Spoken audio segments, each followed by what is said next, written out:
The dog stumbled upon something unusual, a bundle buried under some bushes. Police immediately cordoned off the area. They thought they had found Shannan, but they soon realized it was another woman. A day later, another, and another. In just 72 hours, police had found 4 bodies, 4 women, 4 different periods of disappearance, and all in the same area, in the same condition, spaced almost evenly, neatly, as if someone had left them there not in a hurry, but according to a script. They didn't know their names yet, but the suspicion was immediate. These cases were connected. They used databases, missing persons reports, DNA profiles.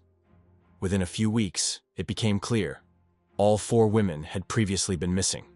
All were between the ages of 22 and 27. All lived in different states, and all used the same online platforms where they posted ads for private meetings. Dear viewers, in the next video releases you will find very intriguing and confusing cases. And in order not to miss them, be sure to subscribe to the channel and please like the video. In different corners of the northeastern United States, among bustling cities and quiet coastal villages, lived 4 women.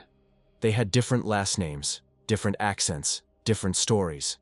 But there was also something that united them. Each of them was looking for a path to a better life, struggling with circumstances, and hoping for change, albeit alone, without the support she deserved. Maureen Brainerd Barnes was born in the small town of Norwich, Connecticut, in a quiet working-class neighborhood where houses are not locked at night, and neighbors still greet each other by name. In her youth, she dreamed of design, of one day opening her own clothing studio, maybe even moving to New York. But after school, life took a more prosaic path. Maureen became a mother, early, without much preparation, but with great love. Her days were spent between crying children, looking for temporary jobs, and calling banks that demanded payment for overdue bills. She didn't complain, not because it was easy, but because she was used to being strong. But the debts piled up, and there was no stable work.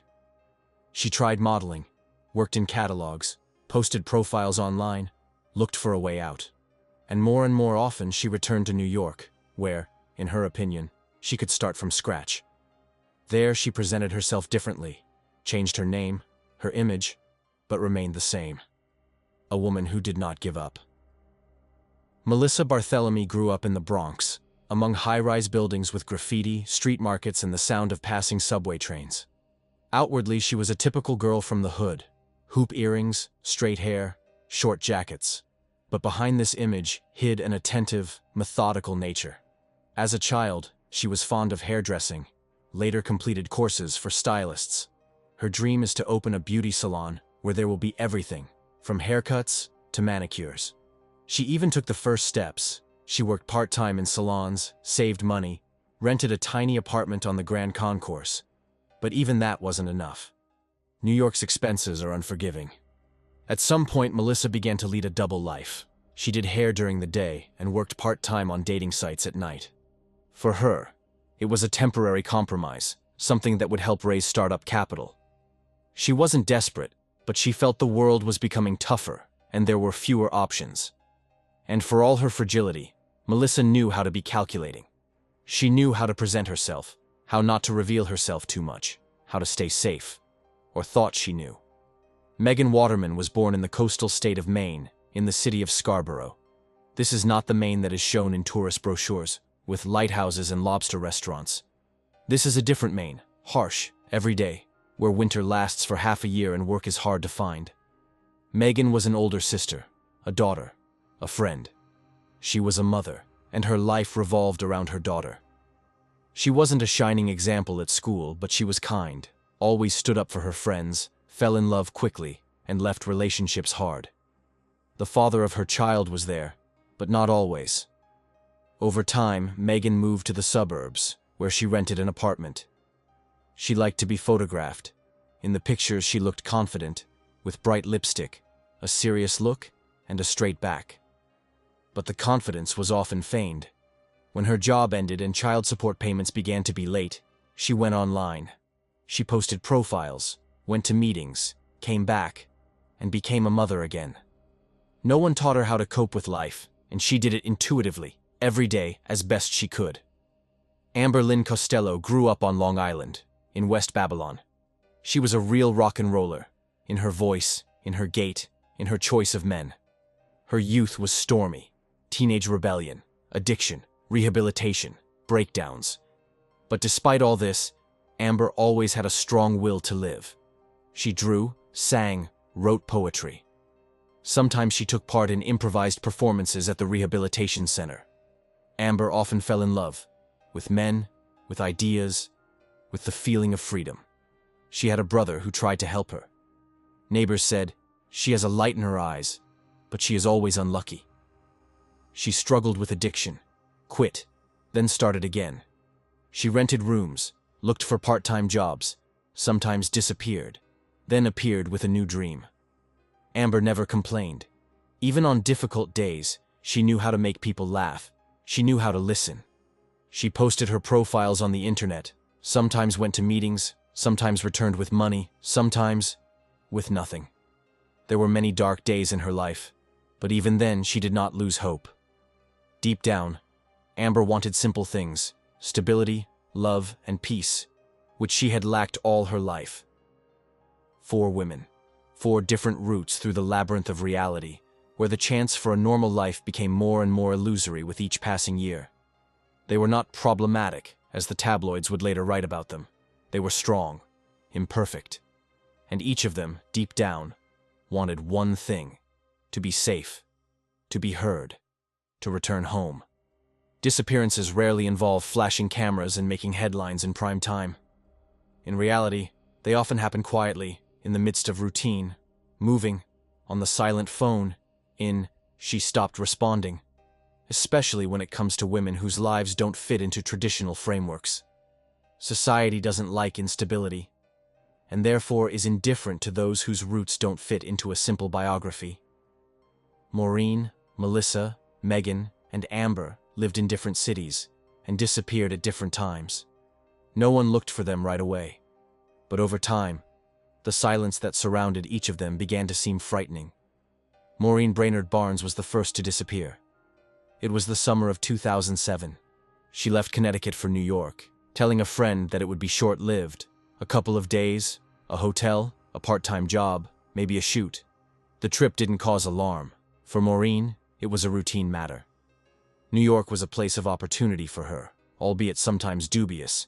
She contacted her family saying that everything was under control, but on July 9th, contact suddenly ceased. No messages, no calls. The phone went silent. At first, her loved ones thought she was late, burned out, tired. Then they started calling themselves. She was not at the hotels. The police did not take the statement with enthusiasm. An adult woman, she left voluntarily. It happens. And only her mother continued to insist something was wrong. Maureen could not have simply disappeared. 2 years later, history repeated itself. Melissa Barthelemy, a resident of the Bronx, 24 years old, independent, withdrawn, not inclined to talk in detail about her life. She rented a 1-room apartment, worked as a stylist, worked part-time on a dating site under an assumed name. Her disappearance did not cause alarm at first either. She was last seen on July 12, 2009. Melissa said that she had a meeting with a client. She left her phone on and didn't answer the calls. A day passed. 2. 3. On the 4th day, her mother and sister started to worry. They called the police and were told, "Your daughter may have just left." It happens. But a week later, something happened that turned worry into fear. Anonymous calls began coming into her younger sister's cell phone. A man's voice, cold and emotionless. He knew Melissa's name. He knew the address. He said things that couldn't be explained by chance. Sometimes the voice was calm, sometimes deliberately aggressive. He said, "You'll never see her again." And then he hung up. The calls continued. There were 8 in all. The police recorded the signal. All the calls were coming from Manhattan, not far from Madison Square Garden. But that was all they could find out. In June 2010, Megan Waterman disappeared. 22 years old, mother of a little girl, originally from Scarborough, Maine. She was confident, bold, but cautious. A few days before she disappeared, she posted an ad on a website and, accompanied by a man with whom she had a complicated but close relationship, went to New York. They stayed at a hotel on Long Island. Megan called her mother, saying that everything was fine. The last call was late at night, on June 6th. In the morning, she went outside and did not return. The phone went silent. The man she was with said he thought she had simply left. The police did not take her mother's statement seriously. Megan's behavior was considered risky, and her disappearance was another domestic incident. According to investigators, there were not enough traces to launch a full-fledged investigation. And again, waiting. Emptiness. Silence. The last to disappear was Amber Lynn Costello.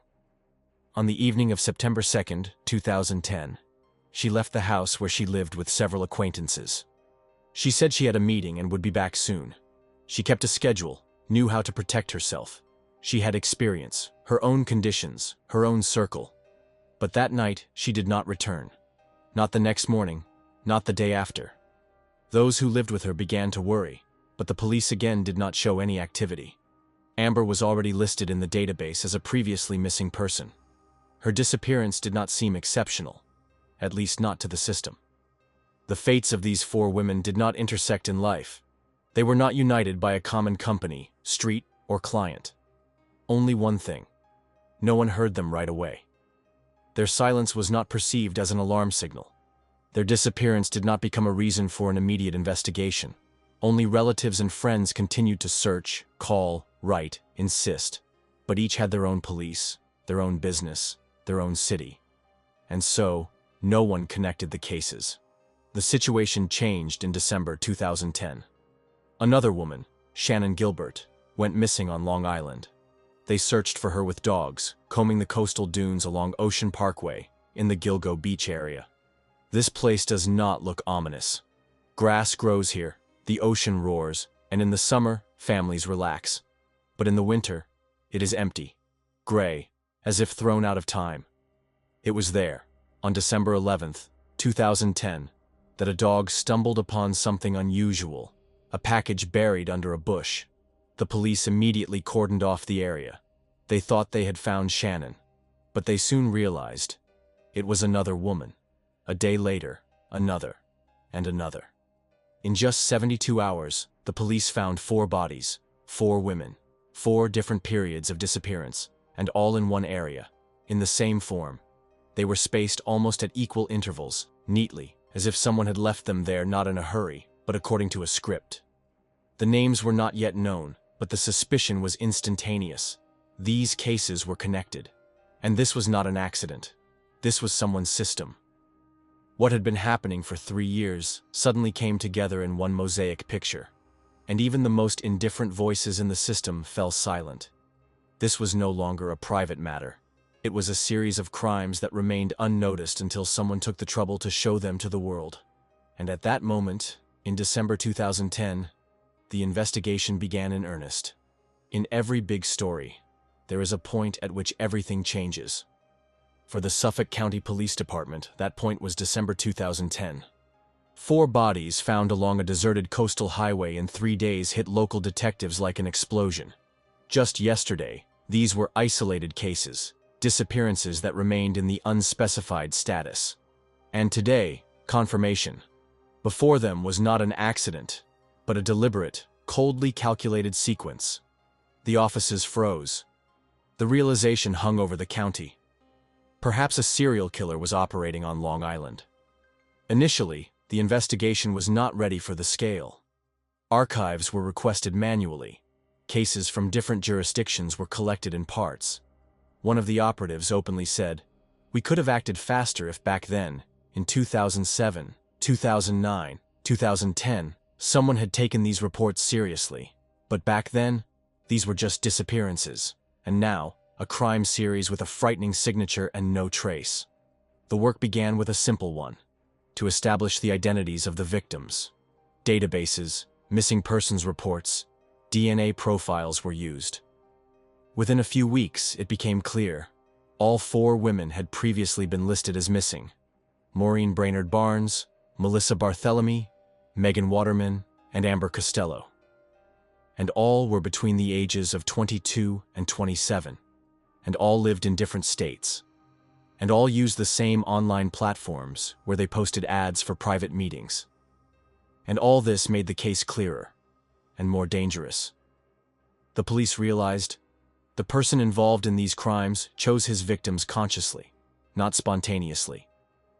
He was looking for those who were socially vulnerable, whose disappearance would not cause an immediate stir. The killer did not seek attention. He avoided it, and the victims, each in their own way, lived on the edge of visibility. This is what allowed the criminal to act with impunity for years. But this is also the difficulty. Too little evidence. The location of the bodies yielded almost nothing. Sand, grass, wind. The victims' phones had long been switched off. CCTV cameras in the areas where they met with clients no longer kept records. Retracing the routes months and years later proved almost impossible. The investigation was reaching a dead end. In parallel with the official version, public tension began to grow. The media picked up the theme. A serial killer is on the loose. The police hid information. The disappearances were hushed up. Relatives of the victims appeared on television, accusing the authorities of inaction. The voice of Megan Waterman's mother was especially loud, insisting from the very beginning that her daughter could not simply leave. For her, all this had become a personal war, not just for the truth, but for respect for those whose lives were ignored. The investigation moved forward slowly. Every piece of information they found was exciting. FBI specialists were called in to analyze patterns of behavior. Psychological portraits were compiled. Everything pointed to an organized, methodical, technically literate person. Someone who didn't just hide evidence, but understood how not to leave any at all. And yet, the key clue didn't appear in the archive or at the crime scene. It was hiding in phone records. Investigators returned to the calls made to Melissa Barthelemy's sister, where before they had seen only threats, they now looked for rhythms, routes, coordinates. The signals were recorded in different places in Manhattan. They weren't chaotic. They were logically distributed. Someone was calling from dummy phones with a short lifespan, choosing busy areas where every street was overloaded with cameras. This indicated an understanding of the city's infrastructure and a habit of disguising themselves. Then, in 2011, things went quiet. The investigation stagnated. The county changed hands. The case was effectively frozen. It wasn't until 2022, when a new team of investigators returned to the case and the interagency Gilgo Beach Task Force was created, that the investigation got a second wind. They started all over again. With technology that simply didn't exist in 2010, the team reanalyzed the telecommunications data stored in old archives. They found a match. One of the numbers used to contact the victims was connected to another number, registered to a fake name, but regularly located near the same address on Long Island. That address belonged to a man named Rex Huerman, architect, resident of Massapequa Park. Outwardly, a model citizen, family, work, consistency. No arrests, no suspicions. The house is ordinary, but the windows are always covered with curtains. His behavior was distant but polite. And yet he hit the mark.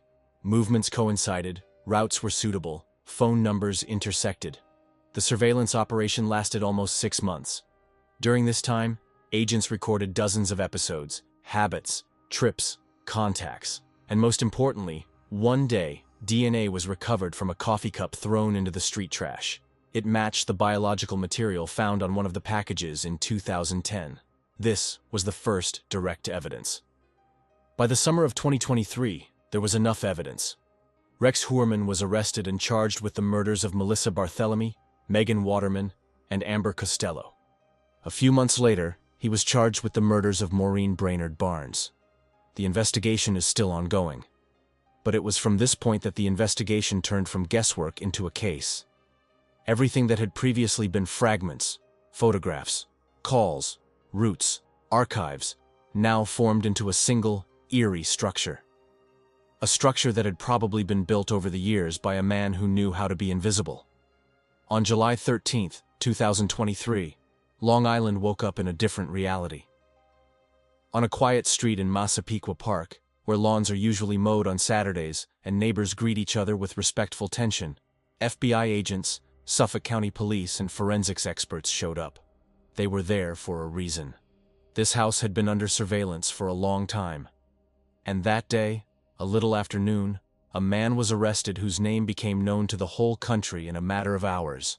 Rex Heuermann, 59, an architect, father, husband, a graduate of the New York Institute of Technology, the owner of his own firm in Manhattan, a specialist in the design of business spaces and the reconstruction of skyscrapers. In the first minutes after the arrest, no one could believe it. This man, neighbors said, had never aroused suspicion. Withdrawn, yes. Uncommunicative, perhaps. But he was not aggressive. He did not make noise. He behaved calmly. And yet, it was his behavior that was one of the reasons why he was noticed. Heuermann was arrested in Manhattan, outside his office. He did not resist, did not ask questions, and barely spoke. When he was led into the courthouse in Riverhead, he walked with his head down. He wore a baggy jacket, khaki pants, and old-fashioned glasses. The reporters lining the entrance could not believe it. This man, reminiscent of an old accountant, was accused of one of the darkest cases of the decade. Heuermann was charged with the murders of Melissa Barthelemy, Megan Waterman, and Amber Costello, and later the name Maureen Brainerd Barnes was added to them. The indictment relied on a number of pieces of evidence, among which the key ones were analysis of phone data linking Heuermann to anonymous numbers from which correspondence with the victims was conducted. These devices were registered to fictitious names and were used in a small radius around his office and home. Some of the calls to the victims and their families were made during hours that coincided with Heuermann's work schedule. A hair found on one of the packages found in the dunes. According to forensic scientists, the hair's DNA matched that of Heuermann's wife, which in itself did not prove the wife's involvement, but indicated that the crime was likely committed in a place where the family's personal clothing and household items were located. The lead was circumstantial, but it became the building block that forced them to review dozens of pieces of evidence. Heuermann's internet search history, later released by prosecutors, searches on topics such as missing women, how to hide a body, wholesale burlap sacks, and, most shockingly for the public, constant reading of news stories about the Gilgo Beach case. He was, in essence, following his own investigation, physical evidence seized from the Massapequa Park home. Over the course of 2 weeks, the FBI removed hundreds of boxes from the building: computers, phones, notebooks, clothing, tools. Neighbors watched in stupefaction. Someone even put up a sign, "House of Horror." Journalists began to piece together a profile of the suspect. On the surface, he was a typical middle-class worker, the owner of an architectural firm, participated in tenders, regularly paid taxes, had a firearms license. His life in the office was described as strict but professional. But outside of work, the profile became more complex. It turned out that Heuermann had an unusual passion for weapons. More than 200 firearms, including rare and collectible items, were found in the basement of his house. Most of them were registered. Hunting? Collecting? Or preparation? The investigation will have to find out. The behavior of his family raised even more questions. His wife, daughter, and stepson claimed that they knew nothing. During the alleged period of the crimes, his wife was on vacation, which also coincided with the time intervals of the disappearance of the victims. Is it possible that the criminal deliberately chose moments when he would be alone? The investigation does not give a direct answer, but points to a high level of premeditation. Heuermann's lawyer, an experienced lawyer from New York, said at the first hearings, "My client does not plead guilty. All the evidence is circumstantial. This case is essentially a media spectacle." The defense insists hair could have gotten on the bodies by accident. Phones could have been planted. Internet searches, they are not direct evidence of criminal intent. Moreover, the lawyers drew attention to the fact that some of the evidence was collected more than 10 years after the alleged crimes were committed. How many mistakes, contaminations, and manipulations could there have been during this time? Asked one of the defense representatives. We do not deny the tragedy of what is happening. But our client is a scapegoat in a case that needs a culprit. The prosecutor's office, on the contrary, is sure that Huerman is exactly the one they were looking for. In their statements, they emphasize a repeating pattern: the choice of victims, the packaging, the place and method of leaving the bodies. Everything points to a single perpetrator. Psychological profile: calm, withdrawn, methodical. Such a person does not attract attention. He does not make mistakes spontaneously. He lives in a parallel reality. Connection by time intervals. Each time the family left, a disappearance occurred. The man planned, chose the moment, and went back to his normal life. Behavior after the crimes. He followed the news, conducted searches, studied public reactions. This demonstrates control and interest not just in the victims, but in the investigation itself. For prosecutors, this case is not just a legal battle. It is a chance to right a wrong that has been going on for years. When women's disappearances were ignored, devalued, lost in a stream of paper reports. While the trial was ongoing, the investigation continued. Between 2023 and 2025, the remains of other women who disappeared during the same time period were found on the coast.